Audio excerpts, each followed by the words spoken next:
me on stage is Melissa Northrup, who is the Senior Director of Principal Partnerships at American Cancer Society, as well as Anya Clark, who is the Chief External Relations Officer at St. Baldrick's Foundation.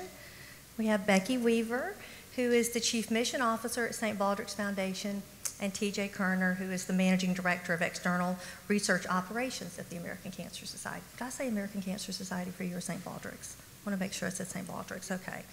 You know, I'm a little shaken up here. So thank you all so much. And I have to tell you that when I heard about the partnership between ACS and St. Baldrick's, I was so excited.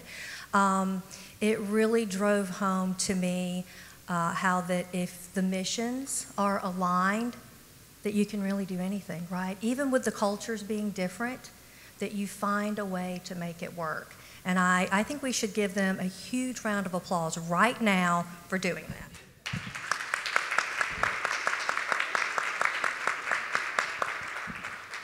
As someone who runs a partnership, I understand it's not always easy. So I want to start by talking a little bit about what were some of the challenges and really the problems that you all faced that drove you to say, okay, we're going to do this. Because if we don't do this, no one else is going to do this. And it's the only way to move the dial in pediatric cancer research. So, Anya, I'm going to start with you because you look like you are ready to say something. We want to hear from you. My chair is ready to move, is what's happening. I am probably the newbie of the four sitting up here, and I've only been with St. Baldrick's for 3 years. So Becky and TJ probably have a lot more to say about the why of the science behind it. But from my perspective of being responsible for the marketing and fundraising at St. Baldrick's, this was an opportunity for us to amplify the efforts that we already have. And in that, my side of the team was extremely excited. We were not the instigator, though, so I do want the instigators to speak to it. But St. Baldrick's has an incredibly high profile in the pediatric cancer community, but nationally, we're not the St. Jude, we're not even Alex's. There's a higher name recognition with some of the other pediatric cancer agencies out there. But by partnering with ACS, we had an opportunity to take our really great brand, their extraordinary name recognition, and start getting into areas that we wouldn't be able to on our own. So that was what, on my side of the fence, we were overcoming. So, Becky, do you have anything to add to that? Here, we'll use this one. All right. Well, I would first like to just say, we basically just said yes. TJ called me and said, American Cancer Society wants to do more in childhood cancer research. And that was a really big deal. And I knew that there were people at ACS that for a long time had been wanting to do more in childhood cancer research. And so to us, it was kind of a no-brainer. We had already completed a strategic plan, and one of the key elements of our strategic plan was to do more partnerships. Our board made one of the most, I guess, philanthropic decisions I've ever seen in saying that we wanted to see more childhood cancer research get funded whether or not the funds came through St. Baldrick's. So we were thinking more in terms of smaller foundations who might come to us and say, we'd like to use your grant review process that's already set up and partner with us and fund research, even if they didn't want to give it to St. Baldrick's, give it directly to the researcher. We were thinking about that. And then one day the American Cancer Society called. And that's a little bigger. It's a really big opportunity. And I would also say that ACS could have actually just decided to compete instead. They could have said, we're going to do more than anybody else out there, and we're going to do it on our own. But they asked to partner, and we appreciated that. So TJ, I'd like to understand what happened behind the scenes before you picked up the phone. Sure. A couple of great points is we had actually worked together with Becky and others on her staff in the research component because we know that collaborating is going to help us reach our goals faster. But our organization wasn't ready. So we as individuals had had a conversation for almost 15 years. However, we had a new CEO who started about 4 years ago who not only said, we know collaboration is necessary, I'm going to make sure it happens. And so we then had the opportunity, and what we had started with some other organization in another disease, and we solved that by having a partnership. And we said, so what's the next one? And Melissa said, let's go after childhood. She came to the research department, and we said, well, St. Baldrick's has very much the same DNA that we do. They are agnostic on the types of cancer they're going after, and they fund the best science. And we said that's the same motives that we have. If we fund the best science, we're going to help accelerate cancer. So we said, well, we've been working with them, and they are the largest funder of pediatric cancer research grants. So why not reach out to the people that we have a history with and has the same mission? Well, that's amazing that you all did that. I know that Gary Reedy, who's your new CEO, has been very passionate about moving the needle as it relates to pediatric cancer research, so we applaud you all for that. And so, Melissa, you know, we have a little bit of history here. She knows how involved I am with pediatrics, and we talk at least once or twice a week about, you know, some of the challenges, but also the benefits. And so, from your perspective, when you went to is your mic working? Oh, yes. it is. when you walked into TJ's office and you said, "Why not pediatrics? Why aren't we doing a collaboration in pediatrics?" One is, you know, what was the driver behind that, and how did you see that this partnership would really accelerate innovation? Because I've heard you talk about that before, that you believed that bringing these two entities together could really accelerate. It wasn't just about innovation, it wasn't just about collaboration, but it was about accelerating. Right. So the question is, how did we come about this? That, question. and also, how do you see this really accelerating innovation? Well, I think in this day and time, people, and especially in the pediatric community, it's extremely fragmented. You know, there are all these foundations, and, you know, we really have to get out of our own lane and just come together, you know. So I really feel like that's really was the driving force behind all this. And then when I talk to, you know, philanthropists, leaders in the community, you know, what they really want to see is collaboration, people coming together. And we saw it really with an opportunity of Gary coming on board, you know, and really challenging us as an organization to think differently and be more innovative and collaborative. You know, we thought this was the perfect opportunity. And, you know, what's been really exciting too is we've already had, in the short amount of time that we've announced this partnership, we've had so much success. You know, Roy Williams, University of North Carolina basketball coach, as soon as he heard this, he said, I'm all in. You know, how can I support this partnership? He chaired a golf tournament where we raised $1.5 million. We'd never done that before. He's also agreed to serve as an ambassador and recruiting other basketball coaches to come be part of this. So I really see that this is what people have been really, you know, wanting to see for a really long time. And this is the really, I think, opportunity to really create a paradigm shift in the pediatric cancer community. So well said, and the one thing the one word that continues to come up is community. You know, back to what Sarah said, is that, you know, the community we're defining it differently than it's ever been defined before. We're all part of that community, right? And so this is all great stuff, right? But the reality is that partnerships, 87% of the time they fail. Sorry, Sarah, that's the statistic, but it's true.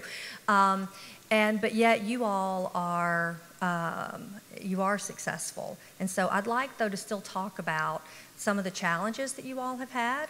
And I'm going to start with Becky on this.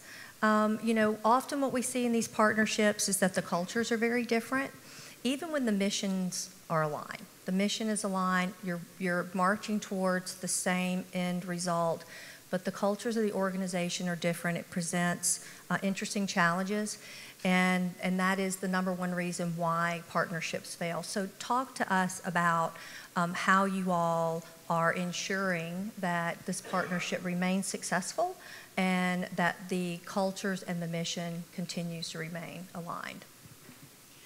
And I think the number one thing is that we all keep the mission first. And so whenever we do have a problem, we all know, I mean, we have a mission that no one can say is not important. And it's more important than any potential conflicts that we would have. I would say, I mean, as you said, every culture is different. So an example I can think of from last week when TJ was off in Germany, we were trying to finish our talking points. And the American Cancer Society has a reputation to uphold of being being an authority in cancer. And so in these statistics on the talking points, when they came back after the medical team at ACS had reviewed them, there were things in there like, and Sarah will appreciate this, we talk about childhood cancer statistics in terms of 1 in 5 children with cancer will die. And so they had inserted the 5-year survival rate. And as many in this room can attest, 5 years doesn't mean the same thing in childhood cancer as it means in adults. So if you're diagnosed at 2 and you die at 9 or 10 instead of at 4, you know, so we just see statistics a bit differently, and we were able to work through that. And it took maybe 4 or 5 email exchanges, but we were able to work through it. Because everybody's after the same thing in the end, is that the talking points need to be both accurate and inspire the donor. So I think that what I hear you saying is that, well, one, the mission is certainly aligned, but there's also trust. And that's probably one of the, another reason why partnerships are very successful is when there's that mutual trust. The fact that you picked up the phone because you knew Becky, there was already an established trust factor, right? So do you have something to add, TJ? Yes. We also knew from previous collaborations that to collaborate means do it together, do it collectively. So Becky says, so what do you want us to fund? And we said, no, we haven't decided. Let's have your experts and our experts come together and fund something that we can't fund on our own, that only together we could achieve, and come up with using new money. That's why we incorporated our development colleagues in the discussion from the beginning, so they could explain to the donors that they were going to get the money from. And so therefore it had to be something pitchable. It also had to be something novel and to accelerate that's not out there currently, not currently strongly supported. So it was, you know, going back to the acceleration, but it was doing it together to come up with a best novel idea. So thanks for that, and that kind of brings me to the next question for Melissa and Anya, and that is, joint fundraising is so much fun. Right, Caroline? So I know that is always an interesting opportunity to work through. So I'd like for the two of you to talk to the audience about how you've been able to align your personal goals inside the organization with what the overarching goal is of raising money for pediatric cancer research, because sometimes those are in conflict and you have to reconcile those. I want to just play off one of the things, the previous question as well, which also ties into this, is that and we were asked to be candid. So everybody, I was asked to be candid, and if you ask me to be candid, you're going to get it. So one of the challenges that we had from our constituent base is people are ferociously supportive of St. Baldrick's in the childhood cancer community. They think that we have such integrity, we are funding the best science, we keep our overheads as low as possible, and I'm not saying this is the truth, but this is the perception on some of the people that are so fiercely loyal to St. Baldrick's, was that American Cancer Society had not done enough in pediatrics. And so when we announced this partnership, we had to do a lot of tamping down of some of the reactions. These are people who've lost their children. Nothing is going to make up, nothing. American Cancer Society could say, we are going to change our entire funding paradigm and we're not going to do anything in adult cancers, we're only going to do peds, and people would say, yeah, that's too late. It's too late. And you have to understand that frustration is absolutely acceptable and understandable, but we had to work through it. So that was one of our first obstacles in terms of integrating this campaign goal, which initially is 4.4 with an overall of 11, that we had to integrate that, our current base, into being enthusiastic supporters of this. We made a commitment early. We both have very successful fundraising programs in our respective shops. And so we said, we're going to do this. It's all going to be new. We're going to go after people that maybe are in the ACS portfolio, but they were waiting for more pediatrics. And on the St. Baldrick side, people who were looking for something bigger than what we currently have through our research grant process. And in that, Melissa and I have spent a lot of time together. Yes, and we both enjoy white wine, which helps a lot. And then, but we developed, we did the classic development work. We identified co-chairs for the committee. We have a prospect list that we're working through. ACS brought a lot of their big names to bear. Quite frankly, St. Baldrick's, we couldn't pull off a $1.5 million golf tournament. That's not within our bandwidth. We're a staff of 63, I think, right now, as opposed to thousands. But we're doing it together, and we work through it, and so far, so good. I mean, I can't believe when we only really started in June, and we already have 1.8 towards the initial 4.4, or something in that neighborhood. And, I mean, that's pretty incredible. But here, I'm talking a lot, sorry. No, I think you hit the nail on the head. I just think people want to see this, this community come together, and we're really trying to put a stake in the ground and making it happen. So I'm going to, because I know there's going to be a lot of questions. There better be, because people have come up to me beforehand and said they had them. If not, I can ask some more. But one of the things that I want to talk about is really the impact of the partnership. What are some of the short-term impact that you want to have, and then what is ultimately the long-term goal of the partnership? So Becky, let's start with you. That's a really good question. I'll let the development people talk about their side of things. I know one of the things, and Sarah and I were talking about this last night, that happens in the pediatric cancer community is there are so many different foundations all funding research. And researchers have actually come to us and said, can't you get these people all together so that we don't have to apply to 57 different places and we don't have to review grants for all these different people? And so one of the things that I've heard is a lot of appreciation from the researchers that this is not only science that's very important and needs to be done, but it's also two large foundations that could have had separate grant mechanisms for the very same thing. And so I think that's a big impact.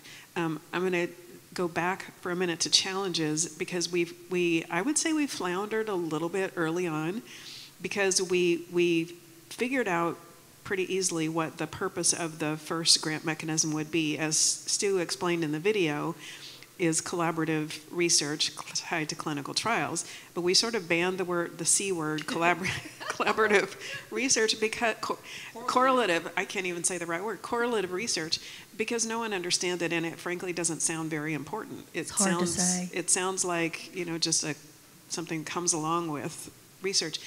But when Sue, who's on our board of directors, explained what correlative studies were to our board of directors, their response was, you mean that isn't happening already? Like, why wouldn't that be happening all the time? And the answer is because clinical trials are so expensive that if something has to be cut, that's what gets cut. But when you think about if you're doing the trial and you discover that arm A worked better than arm B, but no one really knows why, you haven't gotten as far as you need to get. So I think that this is going to, whether we ban the C word or not, this is going to get us to a much better place in pediatric cancer, taking full advantage of clinical trials to learn as much as we possibly can. And I'll just say I thank iSpy for inducing us to continue to work, because collaboration is important to make a success, but in childhood, there is no reason every child's experience every piece of information from that is not learned and shared.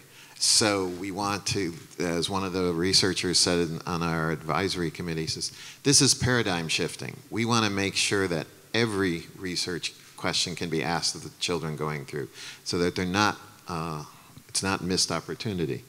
And every time we talk about the mission, the other thing is, we say we got to get through any challenge because we want to be an example of how childhood, how we can collaborate in the childhood cancer space.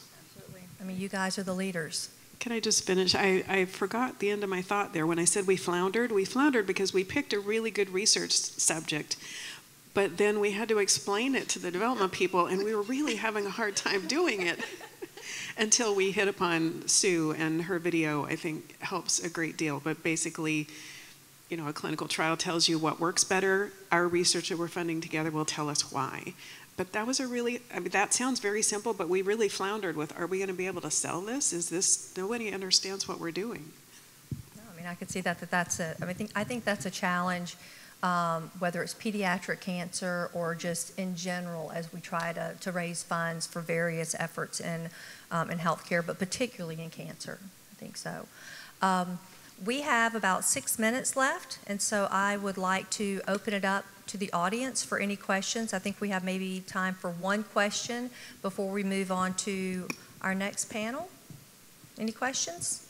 And remember, I can't see you.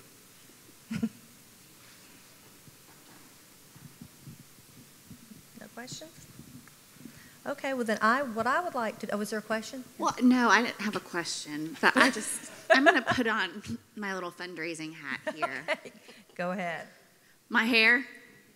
Oh, here, okay. Thanks, I just got it done. No, and I want to echo, I really want to thank the I Spy and the PEDS 2040 community. But I also want to, you know, challenge all of you guys and ask that you get involved with this too. We need your help. You know, I feel like with this particular project, it doesn't just go to one researcher who in one particular institution. This is really going to go and is designed to really help bring cures to the bedside, which goes across the board, every hospital here. So, you know, we need your help and would love for any kind of involvement on your part. We welcome it. Well, Melissa, thank you for that. And I would say that I will speak on behalf of the I Spy community to say that we are all on board to help you in any way possible. And so that kind of leaves me with the final takeaways. And I would like for each of you to just give one sentence on lessons learned with this partnership. TJ, we're going to start with you. One sentence.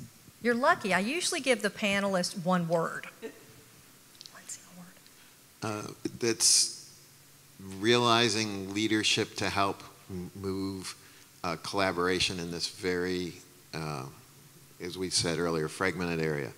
It's a great motivation and keeps us focused. Leadership. I'm going to go to your one word, and that's communicate.